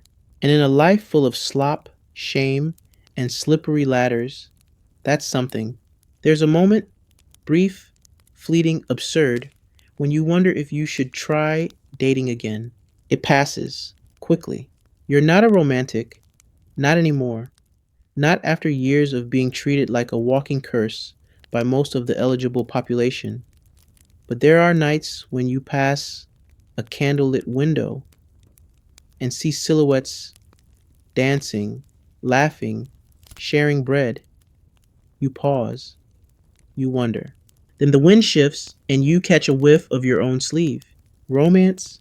Don't make me laugh. The truth is, no one wants to kiss someone who smells like 14th century sewage and regret. You tried once. You remember her well. Anne, daughter of a cooper, smiled with her whole face, said, "Good morning to you," not to the street next to you, like most people did. You exchanged words, then smiles, then awkward nods in the market. One day she brought you a meat pie. You thought, this is it. This is how the redemption arc begins. You washed, scrubbed until your skin peeled. You even tried that new concoction from the herbalist. Rose water with mint and something that burned like sin. You borrowed a tunic that didn't smell like fermented shoe. You showed up at her door, pie in hand, heart pounding like a medieval drum circle. Her father opened it, took one sniff, closed it again. The next day, Anne wouldn't meet your eye. The day after that, she was engaged to a man who sold beets. Beets. You still hate beets. You tell yourself you're not bitter, that some people just aren't meant for love stories, that your hands were made for shovels, not sonnets, that your heart's better off unbroken. But when you lie awake at dawn, staring at the cracked beams of your roof, you think of Anne. You think of what it might have been like to hold someone who didn't flinch, to walk through the village not as a warning sign, but as part of something, someone. Historians still debate whether social mobility was possible for laborers like you. There are records of marriages between tradespeople and townfolk, but there are also harsh rules about status, about guild rights, about who's respectable and who's best left to the night. You know where you stand, firmly in the latter.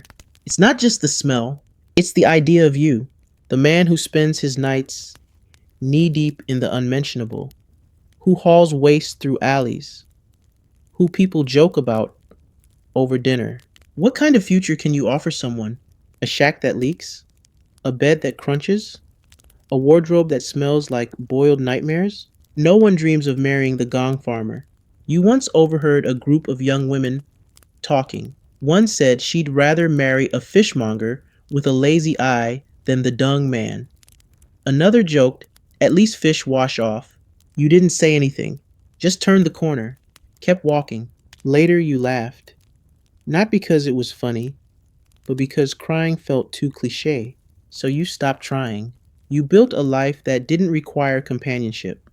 You learned to cook for one, to patch your own clothes, to stitch your own wounds. You filled the silences with mutterings to Simon and the occasional conversation with a rat you named Bernard. He never answers, but he listens. You've even stopped noticing the loneliness most days, until a festival rolls around, until music drifts down from the hill and you see lanterns flickering like stars and hear the sound of people dancing. And you, too tired to join, too feared to be invited, sit on a bucket and hum along from memory, your only partner, the stink that never leaves. You once dreamed of being a father, a small cottage, a muddy-footed child, the sound of laughter that didn't fade when you entered the room. Now you dream of soft things, dry socks, warm soup, a bed that doesn't judge. You tell yourself that's enough. Some nights it almost is. And when you pass couples in the market, arms linked, cheeks flushed, talking in that quiet way, only the contented know, you smile. You really do. Because you've learned something they haven't. When you walk alone, there's no one to recoil when the wind shifts. And there's peace in that. A sad, quiet peace, but peace all the same. You've always been a night person, not by choice. It's just that your job demands darkness, and over time, your body gave up trying to fight for sunlight. The sun became something other people used. You? You work by lantern light, moonlight, torchlight, and sometimes sheer willpower and memory. Your shift begins after supper bells. Not that you have supper. You chew on cold bread, tighten your cloak, and set out with Simon creaking behind you. The cart is already half filled from yesterday's overflow. You plan your route like a general planning a siege. Which pits are fullest? Which streets are emptiest? Which neighborhood hasn't thrown cabbages at you this week? Tonight feels ominous.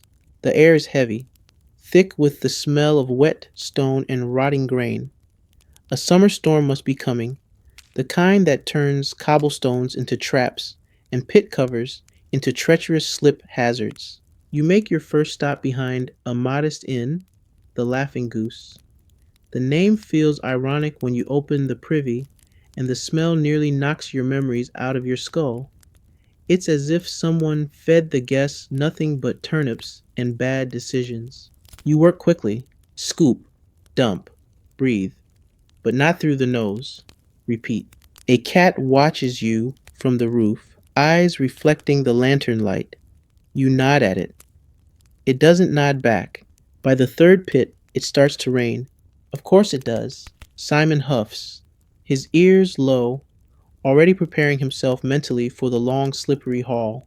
Rain is your worst enemy, not because you dislike being wet. You've long since accepted that dry is more of a theory than a state of being, but because it changes the job. Pits flood, streets become rivers. The churn becomes a rolling barrel of doom with no brakes. The waste sloshes dangerously, threatening to leap like a poorly trained acrobat. You check the lid. It's still tied, barely, and then it happens. At the fourth stop, while lifting the third bucket from a notoriously unstable chute, your foot slips. Not far, just enough. The bucket jerks, tips, and splashes down the front of your tunic. You freeze. You don't shout, you don't curse. You just breathe. It's the kind of moment that doesn't even surprise you anymore.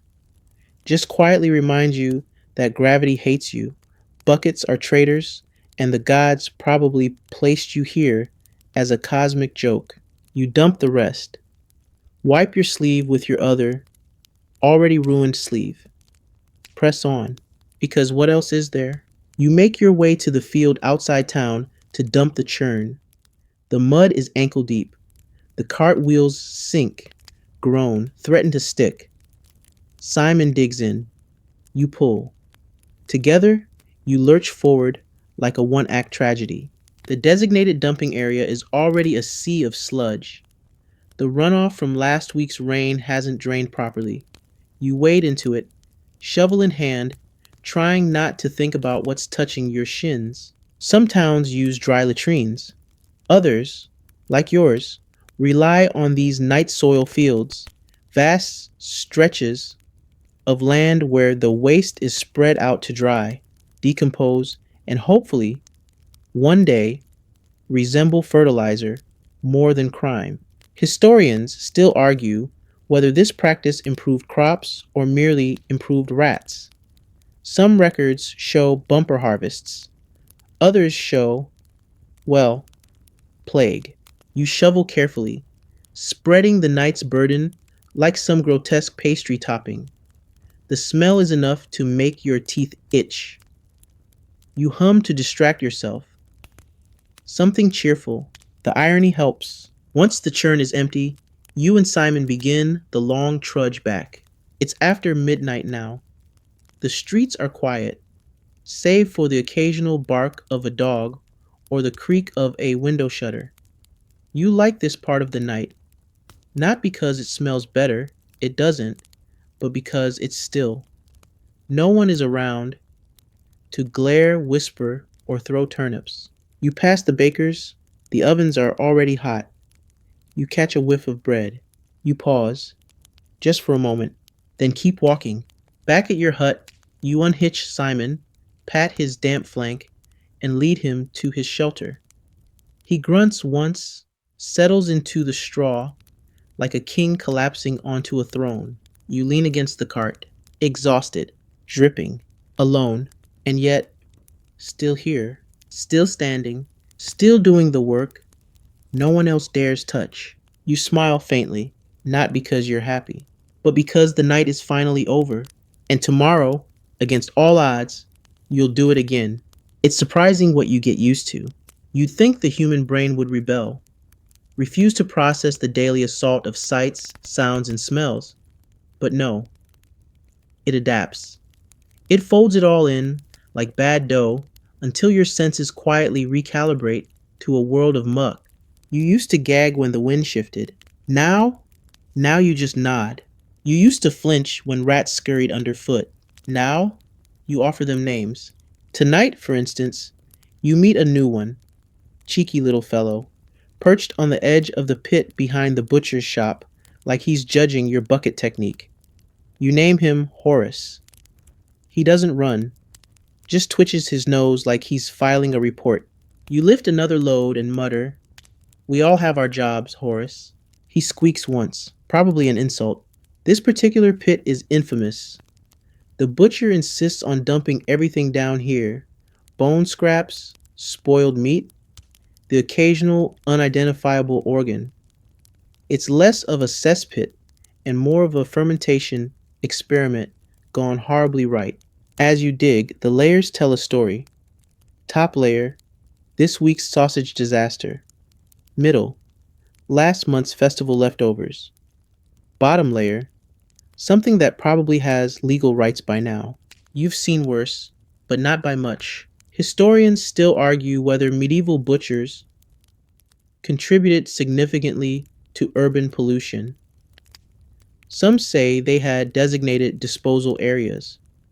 Others claim they just flung entrails wherever there was a hole and hoped gravity sorted it out. Tonight's evidence leans toward gravity. The muck resists your shovel, each scoop fighting you like a drunk eel. The bucket rope creaks. Your arms burn. Your knees threaten open rebellion. You press on, half dreaming, half waking, head full of fumes and regret. This is the trance of the Gong farmer. You reach a sort of Zen state after enough hours in the pit. Time stops. The world narrows to the rhythm of scoop and dump. You could be anywhere: a battlefield, a monastery, a spa with terrible reviews. You lose yourself until something moves. At first, you think it's a trick of the light. Then you hear it, a splash, close, too close, something below. You freeze, you wait. Horace darts away, and then you see it, a bubble, then another, then eyes, just for a second, then gone. You stare at the pit stares back. You slowly lower your shovel. You've heard the stories every Gong farmer has. Pits that breathe, pits that whisper, pits that watch. You used to laugh, not tonight. Tonight, you back away, slowly, respectfully, like someone leaving a sleeping bear. You don't speak of it. Not to Simon, not to Horace, not even to yourself. You move on, because there's another pit waiting behind the candlemaker's shop, and it's not going to empty itself. This one's shallower, but stickier, waxy. You slide twice just approaching it. The smell is sweet and awful, like someone set fire to a honey cake and then stomped on it with wet shoes. You shovel, muttering curses in a rhythm. Why do I do this job? The answer, as always, because it pays, barely, and because you're good at it. Too good. You know how to read a pit from the outside, how to tell if the waste is fresh or fermented, if the walls will hold, if the ladder will betray you. That kind of expertise doesn't get you medals, but it keeps you alive. And in this business, That's its own kind of prestige. By the time you finish the seventh pit of the night, your hands are blistered and your back feels like it's been kicked by Simon. You lean on your shovel, catching your breath. And then, because the world is cruel, a constable rounds the corner and stops. Evening, he says, nose wrinkling like he smelled treason. Evening, you reply polite. You aware there's a regulation about waste disposal within 2 rods of the bakery? You blink. This is the tannery. He checks a scroll, frowns. Still, might be a complaint. Be sure you're within boundary. You nod. He walks off, muttering about civic order and unpleasant aromas. You watch him go, resisting the urge to swing your shovel in his general direction. Back at your cart, Simon looks up as you approach. You pat his neck, grateful for one living creature that doesn't see you as a walking violation. You hitch him up, begin the long, slow trudge to the dump site. Along the way, you pass a group of revelers stumbling home from a tavern. One of them stops, points, and shouts, Oi, that's the Turd Lord. His friends laugh. You keep walking? You're used to it. But as they disappear behind you, one voice calls out, not loud, not mocking. Thanks for cleaning it up. You stop, turn. But they're already gone. You blink. You smile, just a little. Then you keep walking, because there's always another pit, and sometimes, rarely, someone notices. You get sick sometimes. It's not surprising. You live in a world made of germs, gas, and glistening things best left undescribed. The real surprise is that you're not always sick, but when it hits hard. Tonight, it starts with a tickle in your throat. Then comes the coughing. By the time you reach your third pit, your lungs sound like 2 old bellows arguing in a sack. Your eyes water. Your nose is a tap. And everything aches, from the tips of your fingers to the soles of your once leather, now mystery boots. But you keep going, because illness doesn't grant immunity from poverty. No one steps in for the sick Gong farmer. There's no reserve team, no sympathetic apprentice, just you. And Simon, who bless him, trots beside you with the resigned patience of a beast that's seen it all and still chooses to show up. You try to pace yourself. Lighter loads, slower steps, but the work is what it is. Heavy, wet, indifferent.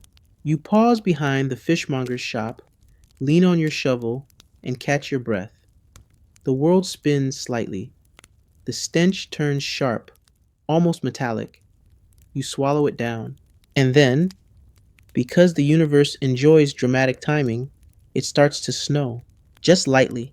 Not enough to be beautiful, just enough to be inconvenient. The flakes cling to your sleeves, melt instantly, mix with the sweat and muck, and create an experience that might best be described as haunted porridge.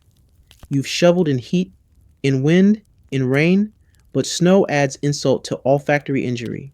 By the time you reach the dump site, you're wheezing like an accordion in its final performance.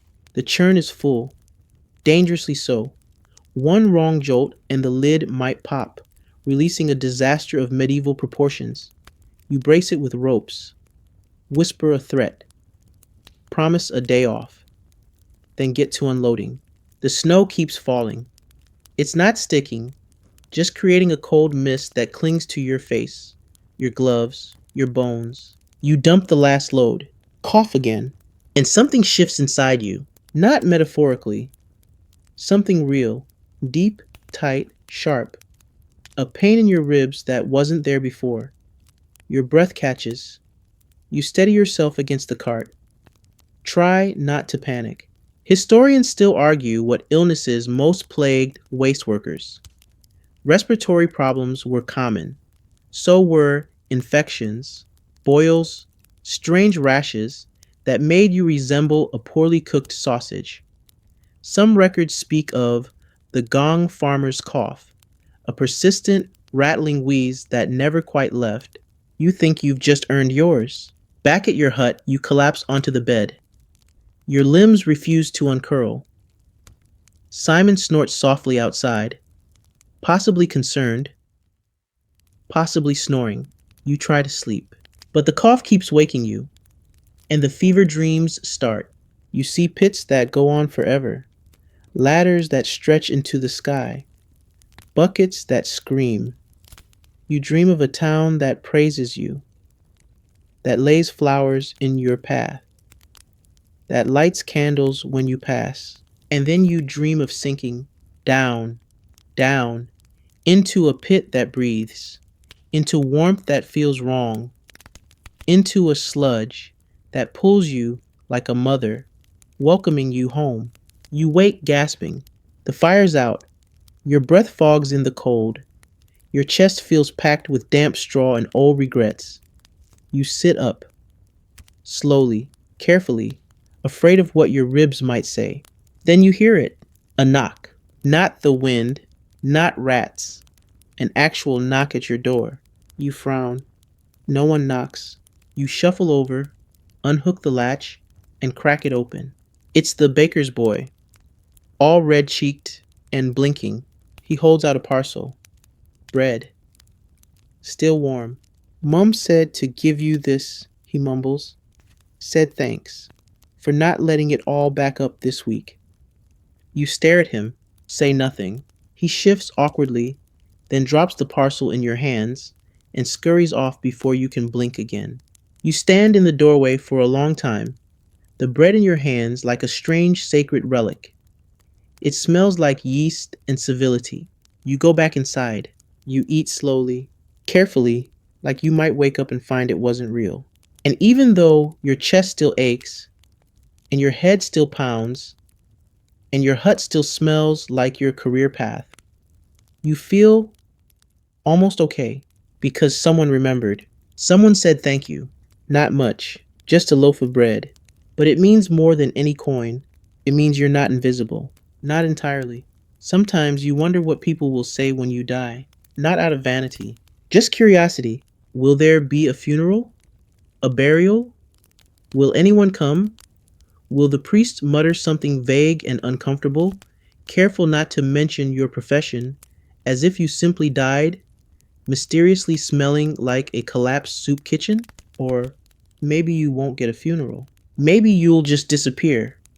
One night, no knock on the door, no churn on the road, and someone in the guild will mutter, "Eh? Guess he fell in." You wouldn't be the first, you won't be the last. Historians still argue how often gong farmers died on the job. Some say it was rare, others whisper about pits collapsing, gas buildup suffocating the poor souls in mid-scoop. You've heard stories. One about a man who climbed down and never came up. Another who dropped his lantern and lit a pocket of methane so fierce it knocked out 3 chickens, and a bishop having dinner next door. You've had close calls. There was the time the ladder broke, the time Simon slipped, the time someone forgot to warn you about a second chamber, and you stepped right into the unknowable. But each time you came back, bruised, reeking, sometimes questioning the laws of physics, but alive. Still, the thought lingers. What if you hadn't? Would they bother writing your name? Would they say he kept us clean? Or would they just replace you, another soul in line desperate enough to trade dignity for coin? You once asked the apothecary, half joking, if he'd write you a will. He said, "Why? You own what? A donkey and a shovel?" Fair point. Still, you've made peace with the idea that your legacy might not be carved in stone. It might just be remembered in silence, in clean streets, in privies that don't overflow, in bakeries that smell like bread, not last winter's stew. You sometimes wonder if that's enough. And then one evening, something strange happens. You're making your rounds when a man approaches you, middle-aged, hooded cloak, smells like lavender and bookkeeping. Not someone who talks to you, You stiffen. Excuse me, he says politely. You blink. Yes, I live on Fish Alley. Third house. The pit in back. It's been overflowing. You nod. That's not strange. Most are. Then he says, I tried to call another lad. He ran off. You nod again. That's not strange either. But, he continues, you're still doing it. After all these years. You nod a third time, unsure where this is going. Then he adds, it's appreciated. You pause. What? He shrugs. No one likes to talk about it, but we'd all be drowning if not for you. You stare at him, waiting for the joke, the insult, the turn. But it doesn't come. He just nods, respectful. My name's Tom. If you ever need bread, my sister bakes. He walks off before you can respond. You stand there for a long moment, in the shadow of the pit, unsure whether the world is cracking or healing. Someone saw you, not as a warning, not as a smell, as a person. You walk to Fish Alley with a strange spring in your step.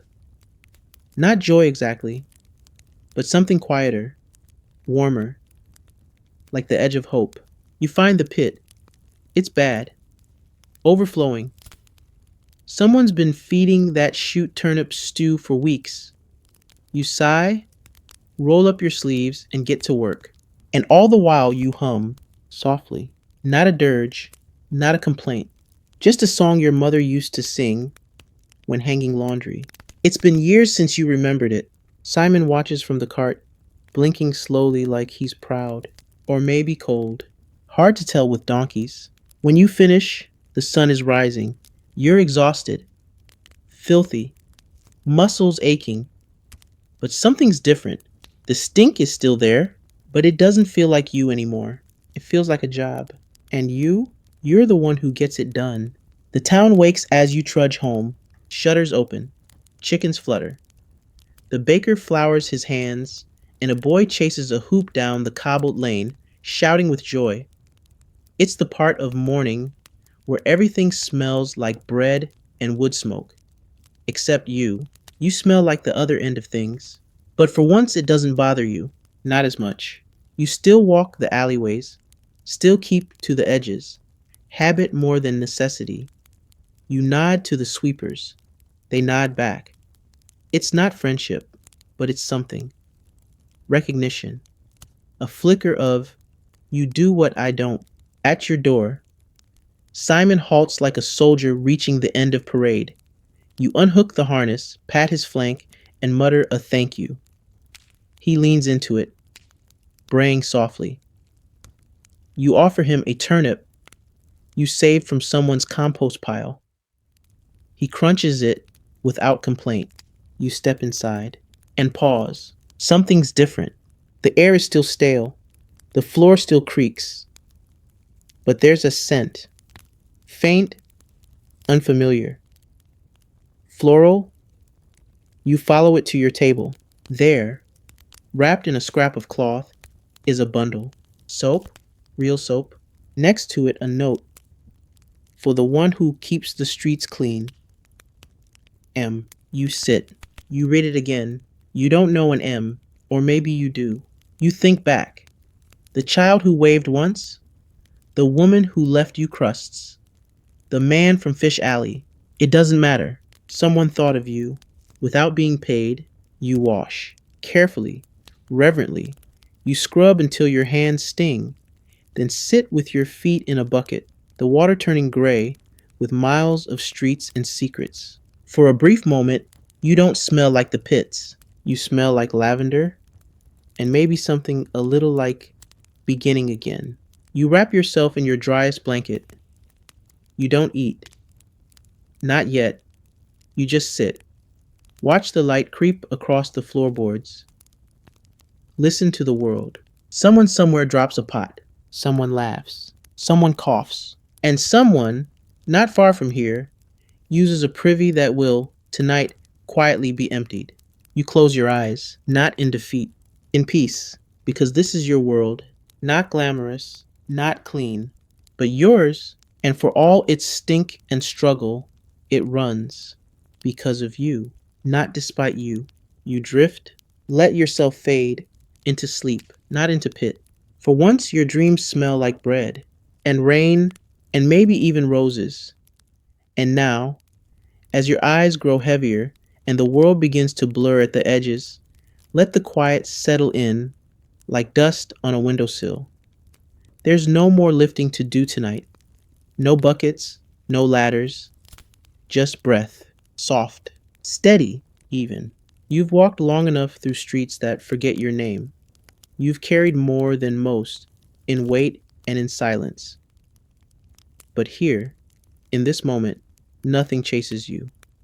No one stares, no stench clings. It's just you and stillness. Let the images of the day wash away.